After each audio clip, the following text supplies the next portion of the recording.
On this week's episode of the Silicon Valley Podcast, we sit down with John Lenker and Kevin deLaplante. John is a marketing strategist and communication artist who helps clients develop and promote products and services that attract, inform, and invoke. Kevin is a former academic philosopher of science who now helps individuals and companies develop their capacity to think critically, communicate persuasively, and make smart decisions. On today's episode, we talk about the competitive analysis, discussing the importance of competitive analysis and effective methods for conducting research when exploring business ideas, key factors entrepreneurs should consider when evaluating market or business opportunities, experiences and insights from working with Bitcoin millionaires, specific tools and methodologies for competitive analysis research, and much, much more. All right, let's dive into this week's episode of the Silicon Valley Podcast. Enjoy.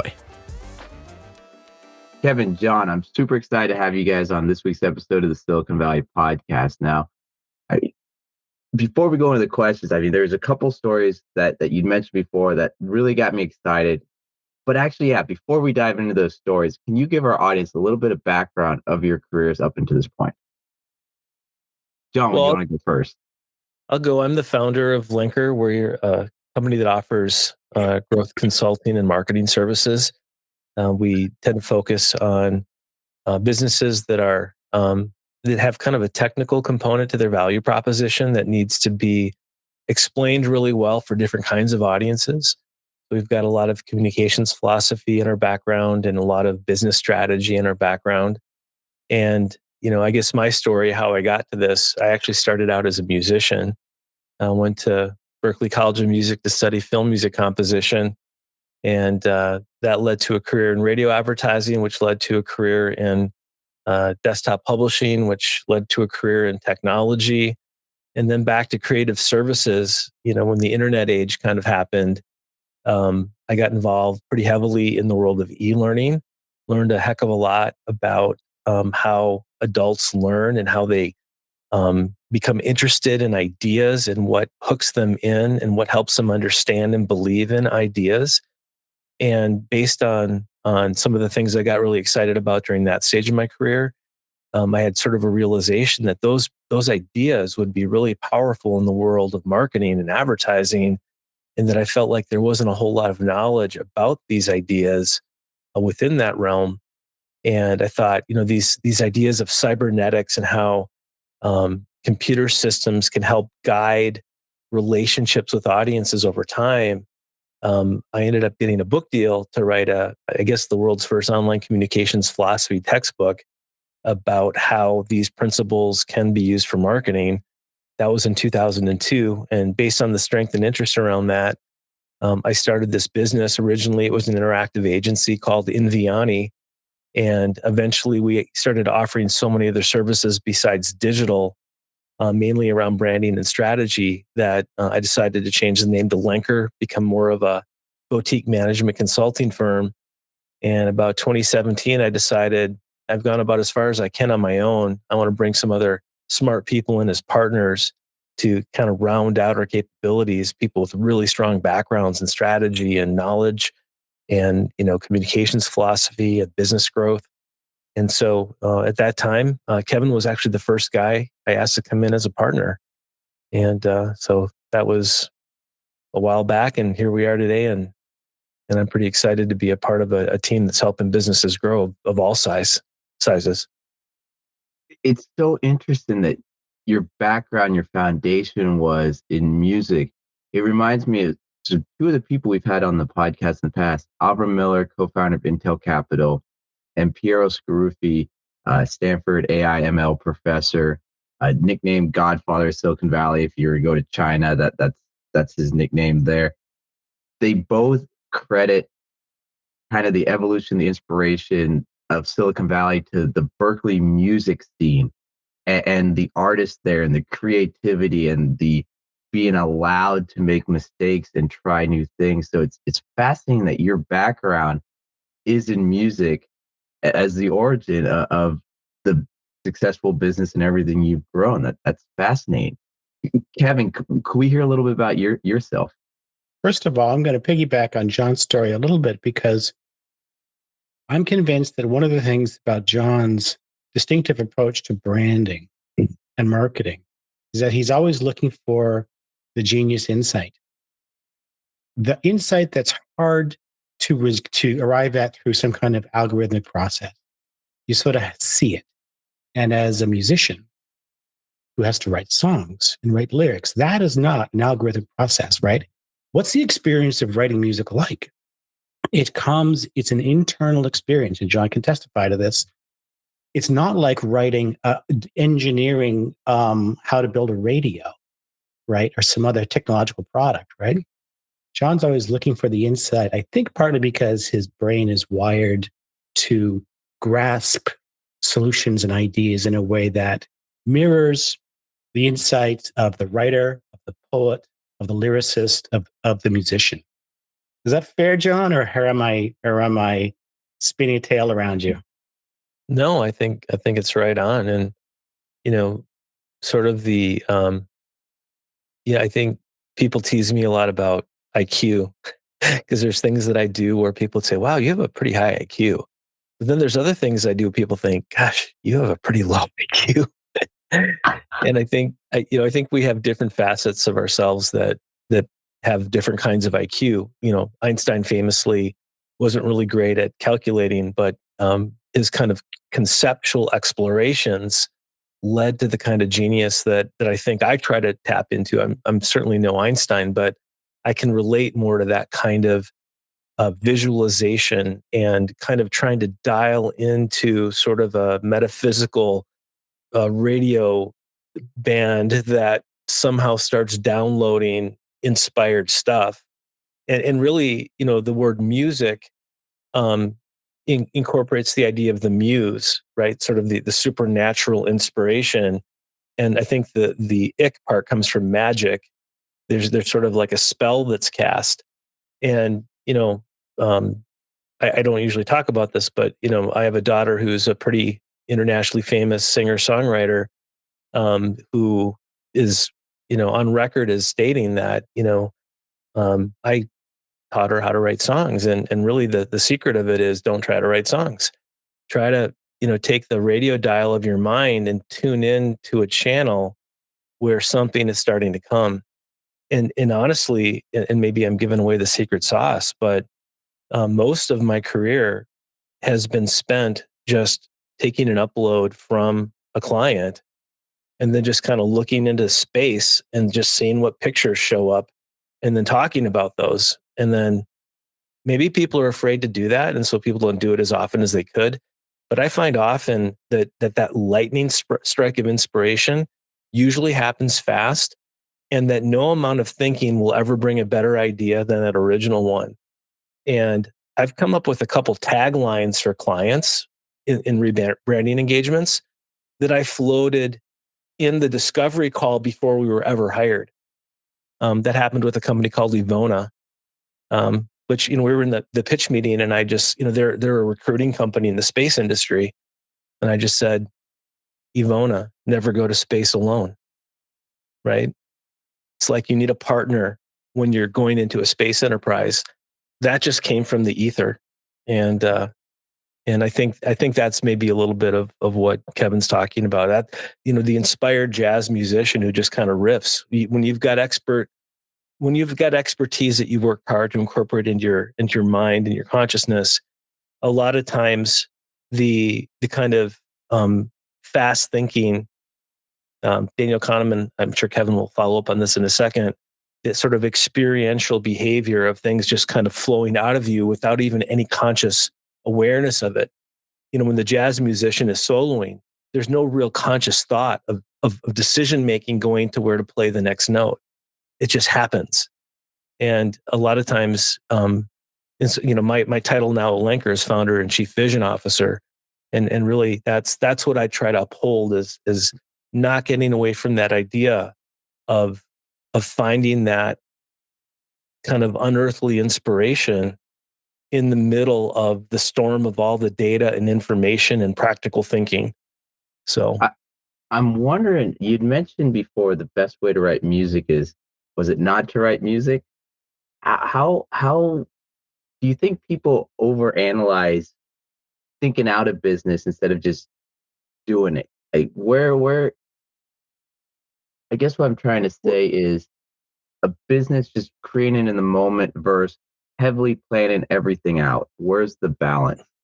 There, we got to be really careful here because, and actually, this dovetails into one of the things I think you want to talk about in a couple minutes. There is such thing as being reckless with whimsical thinking and irresponsible, and I certainly myself have fallen victim to my own visions of whatever without carefully um, backfilling with substance, right? So, this is actually one of the reasons that businesses fail. One reason is that people are so afraid they never go far enough. They're always holding back and they fail because of that. But another reason businesses fail is because they blindly forge ahead without having done a proper market opportunity analysis. And I think that even when there's inspiration at the core of an idea, then the due diligence needs to happen. And probably that due diligence needs to involve people that are much more practical and rational in their thinking, that do the due diligence, that can follow a rational reasoning process the same way a smart money investor follows a rational reasoning process in how they evaluate investment opportunities versus somebody who's just like, hey, I heard Apple's going to really blow up. I'm going to put all my money in it. Just kind of blindly, ambling forward. Most of those people fail. So is there a balance? I don't think so, because I think it's 100% of both. You need to lean into 100% inspiration and vision, but then also 100% into due diligence and proper rational reasoning. It's not like hot water and cold water and it becomes kind of warm. It's like you've got a bottle of hot water and you've got a bottle of cold water, and both of them need to be deployed at the right times. I think there's a lesson here about wisdom of team building, because I kind of don't want John to be restraining himself in the areas in which he thinks he's really good. So if he's second guessing, because let's say he's prone to thinking intuitively about X and big picture ideas, and maybe they're not all fleshed out. And if he stops that psychological movement because he's worried about the things about the downsides of that, then he's handicapping the very feature that makes him valuable. What you want is have someone else on your team who's really good at the other side. And then you need to have a team environment in which the dynamics between those members is a productive dynamic tension where John can go off and the other team members can say yes and or yes but, right? And then you come to something that embodies the distinctive skills of both sides. And Lenker, we spent a lot of time trying to build up team members where you have a cognitive division of labor. We have different members who are good at different parts of the thinking tasks involved, and also the execution. But mostly the thinking side of things means that our clients get the benefit of a sort of diverse set of points of view and background. But functionally, for a business, you need to find a way to do that in a way that doesn't cause problems. You have to have productive conversation that allows for dissent and disagreement, and it can move forward. And I think sometimes when you have strong founder-led companies, one of their biases is they have optimism bias. They're less likely to think that their choices are going to be subject to negative outcomes than others would be. And they have such a top-down influence on what is said, what's acceptable to say within the company, that they're not getting. It has a kind of a chilling effect on speech that would otherwise be really, really helpful. So finding that balance and a team environment that maximizes the IQ of the team, I think, is a secret sauce. And I think we've spent some time trying to build that at Lenker. Speaking of teams and top down, and that one thing that caught my interest when we were doing a prep call a while back was some of these companies now founded by people that had big success off crypto, and then maybe just go all in on an idea or that, what is kind of, do you have any stories that maybe some other group, not yourself, some other group hypothetically might have heard of when it comes to some of these self-funded companies? We've got experience with several companies, and one super successful, um, and the other three abysmal failures. Um, and the super successful one was led by a CEO who was not the founder, but who kind of earned his way up into the respect of the board, and who did not see his own star potential as a leader fully. And we were able to help identify that. So rather than kind of an out of control, delusional founder who just recklessly going forward and won't listen, it was more like, no, really, you got this. Lean into your talent and ability. You've got a great supporting environment around you, and you really could become a sort of the premier influencer in this market space.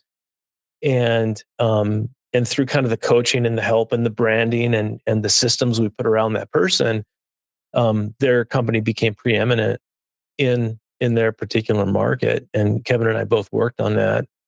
Um, and the other three have been led by individuals who had some success outside of the market, um, ended up with a lot of financial resources, and just sort of thought, if the idea is in my head and I'm thinking of it, it must be genius.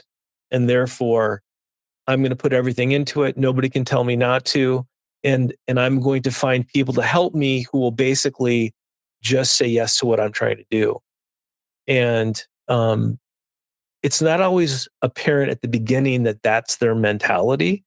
Sometimes there can be a really good game in terms of talking about noble things and emotional intelligence and community and all these kinds of rational things. But then in reality, they don't make choices that way, and so we've seen some real failure. But to kind of drop back to our situation, because I think picking on myself is a little safer. When I made the decision to bring in partners to Lenker, what I really realized was that I was my own worst enemy. The very thing that created such great opportunity for clients and for myself, um, kind of took me out of the game in terms of a lot of the practical implementation side of things. And so when I was trying to shoulder the responsibility for those things myself, I went from this fast thinking realm of sort of just like a jazz musician just playing into this hyper reflective realm where I had to really study and think and consider, and it slows everything down. I didn't feel as safe. I didn't feel as confident. I didn't have the confidence of knowing that I could guide my clients in the way that they needed to be guided unless I slowed way down and did the research. And so this led to kind of an up and down career path and growth path for Lenker. And the minute that I brought these other folks in, it created a continuum of thinkers. Think of it like a left brain, right brain. Kevin and I are the two partners at Lenker that are kind of the right brain, the kind of traditional, what you'd think of as right brain thinking. And Kevin and Brian are kind of the left brain. And to further subcategorize, it is like a continuum. On the right side, I'm kind of on the lunatic fringe of the creative thinking, kind of the almost insane mad scientist, wow. This guy could really, do great things, but he could also be a total disaster. Kevin is more in the middle. He's got the rational, but he's got the creative and the philosophical and kind of intellectual background and underpinnings to really keep things focused on a framework that makes historical sense. And then on the left side, our CEO Asaf is kind of on the lunatic fringe of practicality, almost insanely practical to a fault, right? And then Brian, he's kind of more like Kevin. He's more on the middle side of the practical. And so when we kind of arrange ourselves in a row, the thing that has really needed to happen over the years and has happened is building trust between each other, right?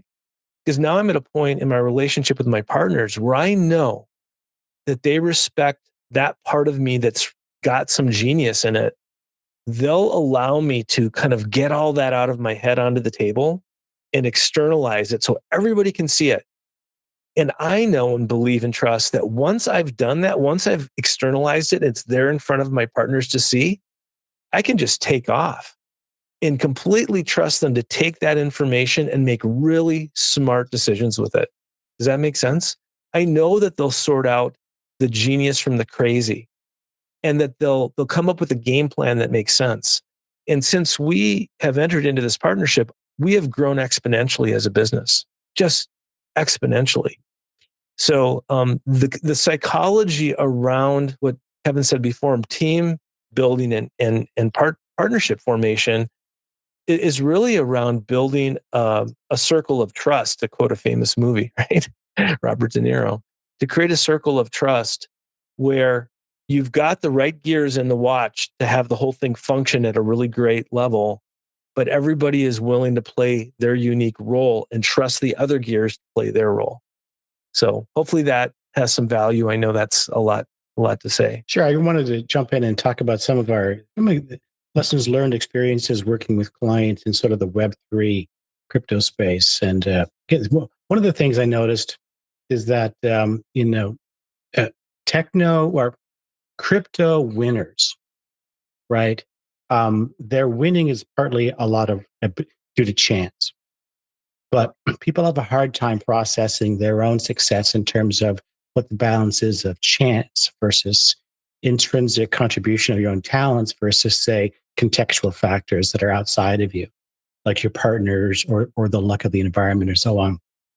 And we're all prone to this bias where we think it's called the attribution bias or attribution fallacy, where we misattribute success to intrinsic features.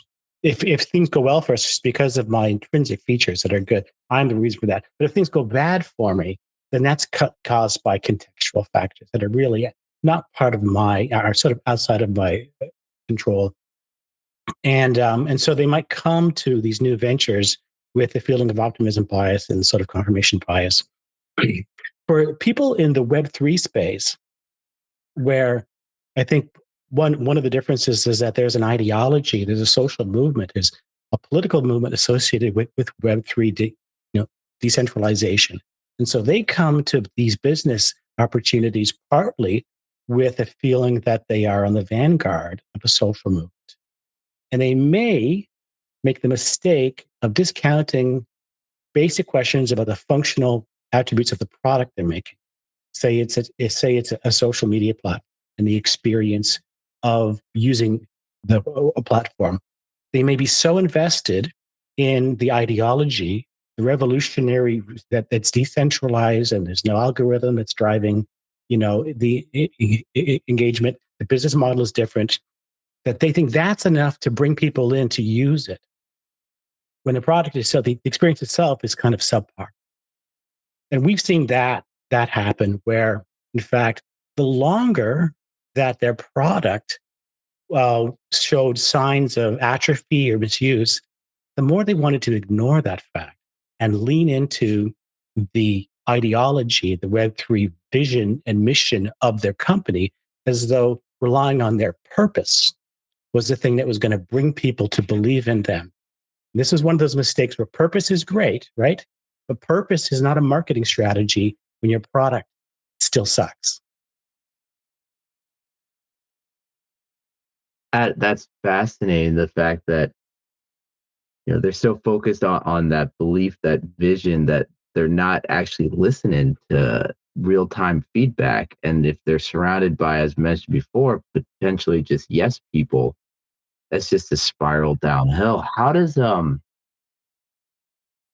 what recommendations or advice would you give to someone that is in that space? Would it be to surround themselves with people with opposing view. It was also mentioned before that tug of war with the team and trying to get those people. I don't know. I mean, what advice would you, or have you tried to give to these people that might be going down one of these kind of unfavorable paths? Well, a marketing and branding lesson that I've learned over these years recently is that it's a mistake to emulate mature, popular brands if you're a startup. That is, to do the things that they're doing marketing wise, branding wise, is because of their success. You think you want to be the next Apple or the big whatnot. What you should try to do is look back to what they were doing when they were the challenger brand, when they were a startup. They were doing things very differently then. The thing is, a brand can cover a whole host of sins when your brand is super strong and mature. You can start to release, middling products and still have them sell crazily because of the brand value. When you're a startup, it's the opposite. The only brand you have is in fact the product brand. What you put out, the offering you put out into the market, service the product, what it is, that's the thing that's carrying all the weight of your value proposition. That's the thing that's going to make an impact in the market. And so you should be focusing on the value that the product delivers to the audience.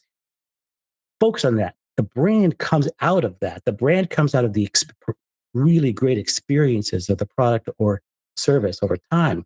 Then brands can get a life of their own. They can be like a sail that catches you and carries you along further. There is a kind of magic to the transcendent iconic brand. But that is a mistake, to try to rely on the brand messaging, your purpose and your vision and your so on, being iconic before you have a product that's actually functionally relevant to the market, is doing the job that it was designed to do. So that's my advice for a lot of these startups, that do not neglect the product or service that you're offering and favor the brand, because a strong brand will never make up for a weak product. And if I can just interject that, getting to a strong product or service or platform, right? Because that's really these days what we sell: product, service, or platform, or some kind of synthesis of the three. Is that and this really happens to sort of this, kind of younger, less experienced mentality, is that they come up with a really cool idea and they become committed to creating that thing that they see in their head, but they have no idea what the market opportunity is for that thing. And they put all their resources into trying to bring to life this vision as a product, service, or platform, without having any of the real necessary skills or disciplines in place to pull it off at a world-class level, where, examining what they're producing and comparing it to the others in the competitive landscape, the response is, wow, it's undeniable that these guys are head and shoulders above the rest, or they have some aspect of what they're doing that shows so much promise that it's worth investing in. Rarely do they get to that. So the discipline to, kind of put on the brakes and really think through the market opportunity. Usually people trying to start a business, they're trying to raise money, so they've got to put together a pitch deck. And it's funny how many people spend time working on these things that, when they get an opportunity to pitch, or fall flat. They completely fail to inspire anybody to want to invest. And one of the reasons is that the people spend too much time trying to present what it is they want to build and why it's so great in a lot of detail that becomes kind of mind-numbing for the audience. And not a lot of attention is spent on what is the market opportunity. And specifically, what is the opportunity for the investor that is so undeniable that they should absolutely put resources into this idea versus the 100 of other ideas that come across their desk. John, Kevin, I got two questions on just what was said. First question, I'm curious, that product to brand, and then when the brand dominates, when does that pivot happen? Kevin, I'm not sure if you want to take that. And then John, I'd like you to go a little bit deeper on that messaging to investors versus messaging to clients. Sure. I'd like to talk about the pivot, because it's part of the interesting things about when brand magic happens, because it is a kind of magic. when you can find yourself with a brand that simply dropping the name conjures up these images, associations in the mind, makes them feel things. It creates images that add that thing, the lifestyle. It's like, I want to be a part of that vibe. I want to be a part of the tribe, that the herd that this brand represents. How does that happen? Well, it takes time for sure. And not every brand, not every successful product has to go that way. Toothbrushes are never going to, have iconic brands in that way. They're not going to be, that kind of thing. But you certainly need, what we know is that you need to have at least three things. Your product or service or platform has got to be relevant to the audience. It's got to be, and not just functionally relevant. It's a mistake to think that simply because you're sort of doing the job necessary for the task, that's enough. There's also things like cultural relevance and social relevance.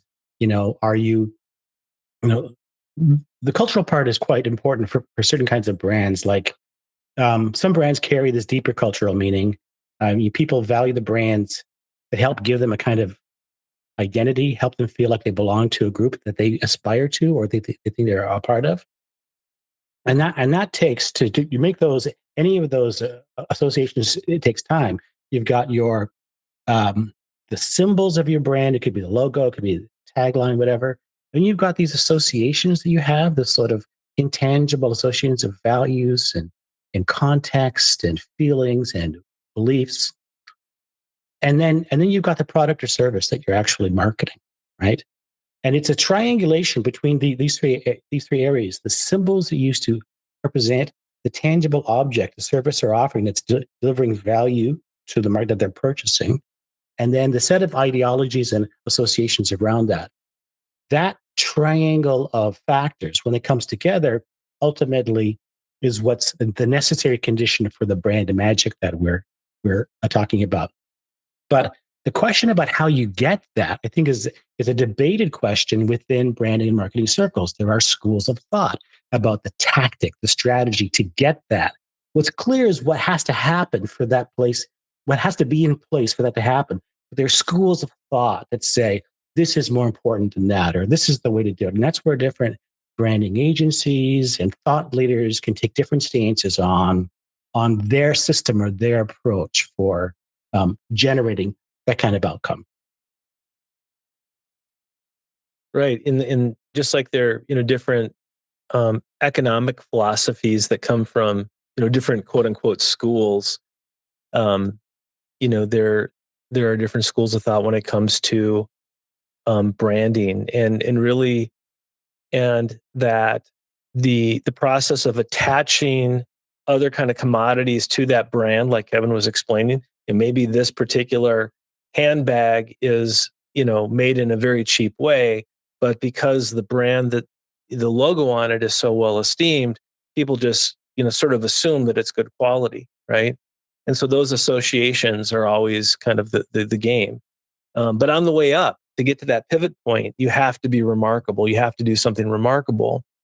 And I'll use this as a way to pivot into the other question about audiences, like pitching to investors as an audience, marketing to investors versus marketing to, an end user, or what have you. And, that is that there is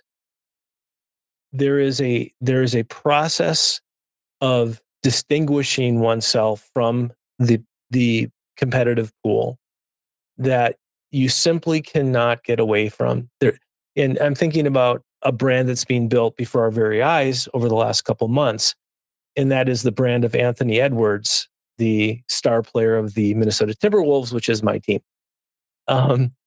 He's been with the Timberwolves a few years now and showed a lot of promise. But right now, like if you go and search Anthony Edwards tennis shoes, they're like sold out in every size. And I guarantee you those shoes, and I'm not going to name brands, there's nothing remarkable about those shoes. But suddenly the reason everybody wants them is because of Anthony Edwards being associated with it. But what is the pivot point that made from all the other basketball stars, and there are a lot of really good players, that made him sort of the focus of all the attention? And really what it was is that now in year 3 of his career, his performance has separated itself from the pack of the other people performing.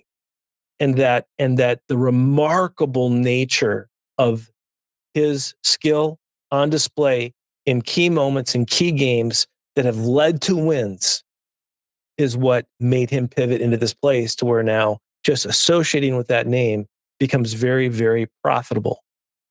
So, how do you distinguish yourself? How do you show yourself as being remarkable? And that really ties in to your other question. And I'll answer your question to the best of my ability by giving an example of a case that we were involved in. And maybe sort of ironically, I'm gonna pick a nonprofit that we were doing some pro bono work for. I won't name it, but the work that we were trying to do is help them be more successful in pitching to major corporations to give money and sponsor events and make an ongoing commitment to the charitable organization.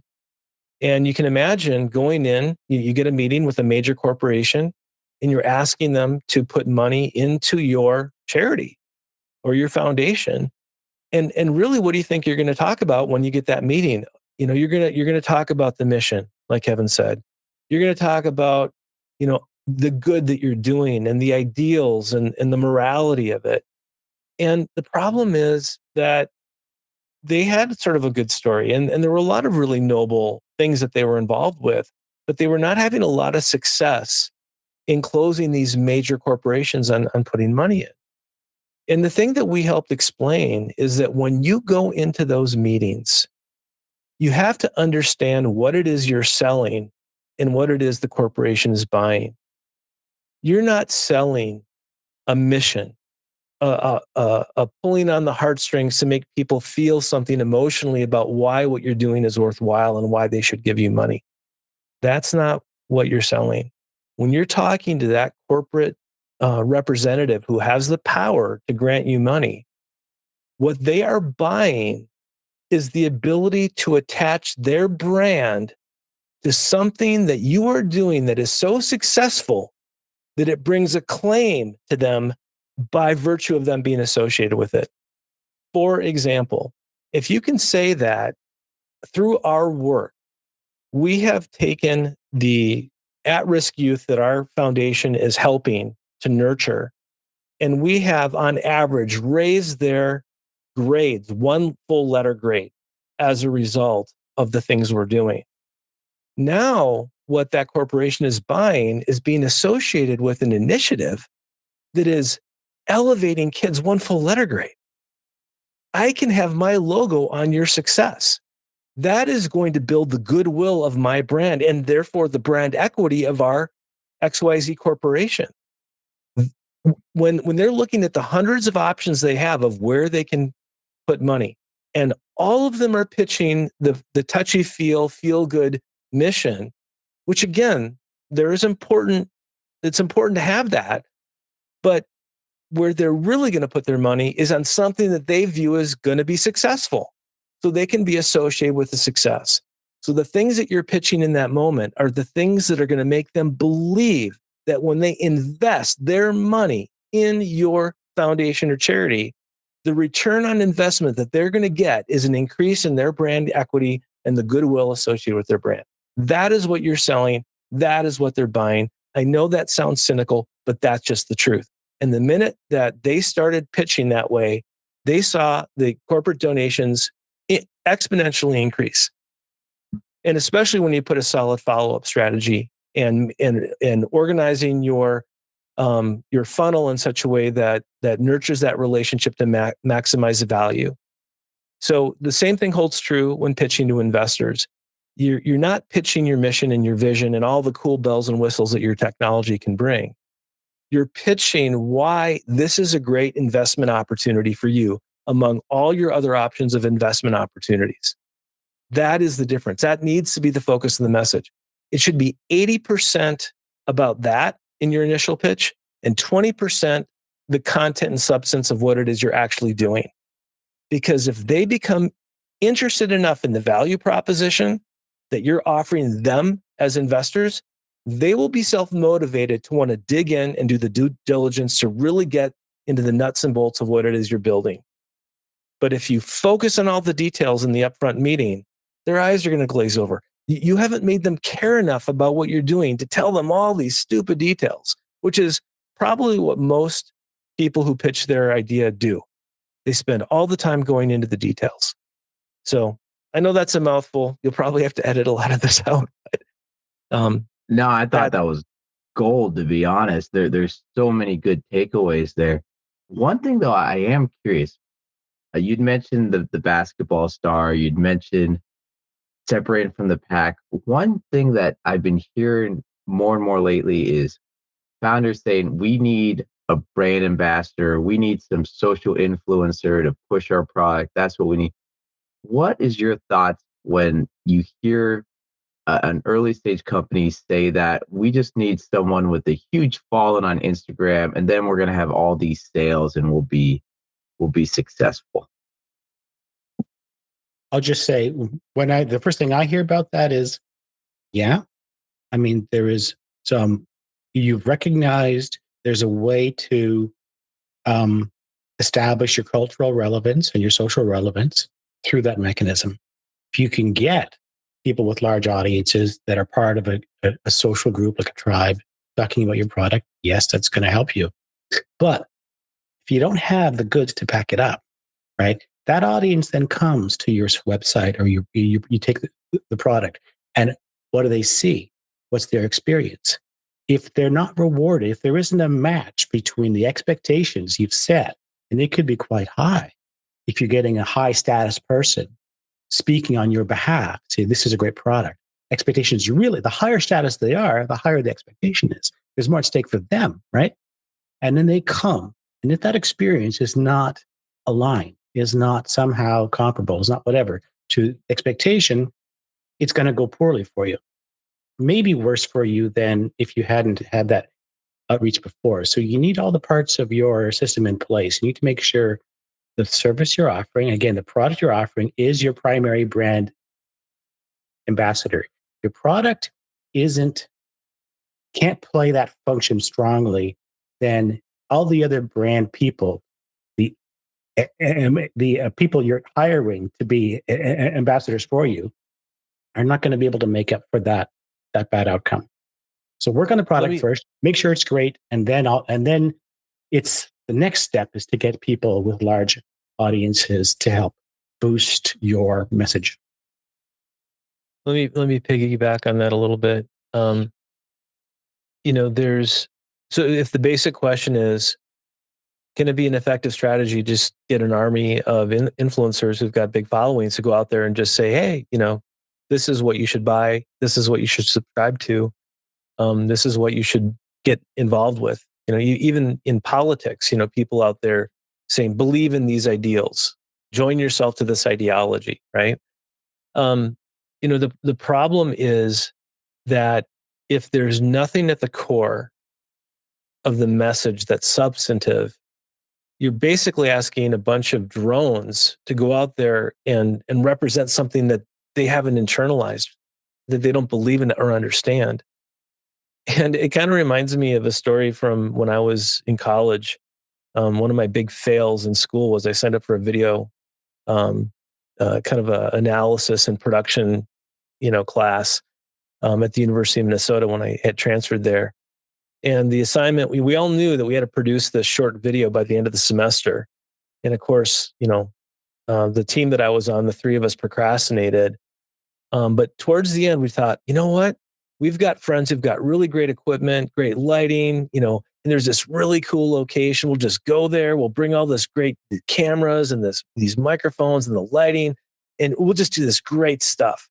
And it happened to be in like February, or January, something like that. It was just freezing cold in Minnesota. We went out on this island and we just froze our butts off. We dragged all this equipment out, unrolled all these extension cords to try to power all this stuff. And we just thought, we're just going to do cool stuff on camera. It's going to manifest and it's going to be great. And we got out there and we had nothing to say. We didn't know what to do. And we ended up just packing it all up. And I never turned in a final. I got an F in that class. I just, I think I just dropped out. And the same thing. The reason I thought of that is it seems like there's so much out there that's like that. People think we'll just get these influencers and they'll kind of endorse us, and people really believe in it. But it fails. People don't. They're not stupid. They know that there's nothing that's resonating. And so when we do our consulting with clients, we try to anticipate this credibility continuum that's going to unfold into the future, starting with them talking to us about why we should work with them, right? How is it that we're actually going to help you, right? And so we have 3 questions that we ask to kind of qualify, is there really an opportunity here for you and for us? And the 3 questions we ask right out of the gate are, why this, why now, and why you? Why is this thing that you're proposing doing this incredible thing to do, this remarkable thing that when people look at it and get the details, will go, oh my gosh, this is undeniable. I'd be stupid not to say yes to this. So why is this the idea that's worth investing in? Second, why now? Is this the right timing? Are you entering the wave of opportunity at the right moment that you can catch that wave and ride it successfully as a business? Or are you too early, or are you too late? Many, many people make the mistake of hitting the wave at the wrong moment, either too early or too late. So why now? Why is now the right time to pursue this market opportunity? And the third is, why you?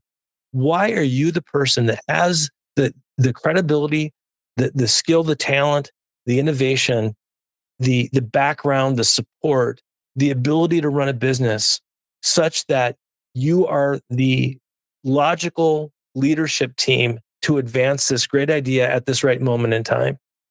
And if you fail to answer one of those questions in the affirmative, this is a great idea. Now is the right time to catch it. And we are the team that can actually pull this off.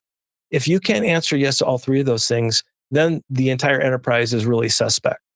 And there have been many times where we've said right from these initial meetings, guys, I hate to tell you, I don't think this is a really good opportunity for you or for us. And our advice would be, go and do something to help build your background, to build your credibility, to understand how to create better innovation, how to find an opportunity that you can catch at the right moment.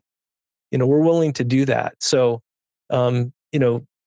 I say all this to say that there's nothing that you can do with an army of, clone influencers to try to prop up something that hasn't been properly thought through, that hasn't been properly designed, and that hasn't been properly launched. Nothing is going to fix that. So you have to have that first, and then you can show the influencer why this, why now, why you, and then they have a story to tell. They understand why you're doing this. They understand why you're going to succeed because you're hitting the wave at the right time. And they understand that you're the ones to be doing it. So when they endorse you, they're endorsing you from a real deep place instead of a superficial kind of transactional space. Kevin, before wrapping up, anything you'd like to add with that, or any other key takeaways that you think that our listeners would benefit from, or any stories? Well, the one of the lessons I've learned at Lenker is I came on primarily as a research person to help do competitive research, strategy research, market research around and all this sort of documenting. And I think we've never had a client whose breakthrough idea for them came out of that kind of nitpicky research, important for various tactical things. But the insight for the company, where the goal is to be the company that creates a unique value in the marketplace that no one else can offer, to pull away from your other players in your space. The goal there is about understanding who you are, really understanding who you are and what you do best, and only you can do. And then do that on purpose. Lean into that. And that's something that you end up discovering through conversation with them over time. 2-hour conversation or whatever, and you're getting a little bit relaxed and joking around. and then it comes out. The thing that the hook, the insight into where they are unique, where they're special, where they're different comes out there. It's not really looking at all the market analysis and trying to fit yourself into a hole that the market makes. You have to know who you are first. And then we're all kind of different. We all bring something different. And if you can get people to extract that, to make it intentional, to realize that is something that's the thing that makes you unique. And of course, the market has to want it as well. There's got to be this overlap between this thing that makes you great, unique, and the thing that the market needs. That's the sweet spot, right there. But it's often discovered through this holistic picture, conversational picture, not through datas and charts and spreadsheets. And so my recommendation is to, if you wanted to, for like Lenker is the role, and often is that we provide an opportunity, the sounding board, to provide this kind of holistic overview of what you're doing, your situation and needs, what your identity is. It's kind of like therapy for the brand. And all of a sudden, in that therapy session, you disclose something that's key to who you are, that no one else is like you. And I think that's one of the messages I've taken away from working at Lenker for the past few years, is that the secret to a lot of this success isn't where you think it is, but it is, and it's unexpected. All right. And then, John, if anyone wants to find out more information about Lenker, yourselves, what's the best way to go about doing that? Well, the easiest way to do it is to just go to lenker.com/Silicon Valley podcast. Hey, fantastic. And for our audience out there, I'm not the host of the Silicon Valley podcast. I'm an investment banker focused on mergers, acquisitions, growth capital. Connect with me on LinkedIn. Always happy to have a conversation with the companies. Actually, normally earlier the better, a year or two before any of these major transactions, you want them to take place. And then also visit our website, the Silicon Valley Podcast, to find our archives and what we're working on. And with that, John, Kevin, I want to thank you for taking the time to be on this week's episode of the Silicon Valley Podcast. Thanks for having us. Thank you, Sean.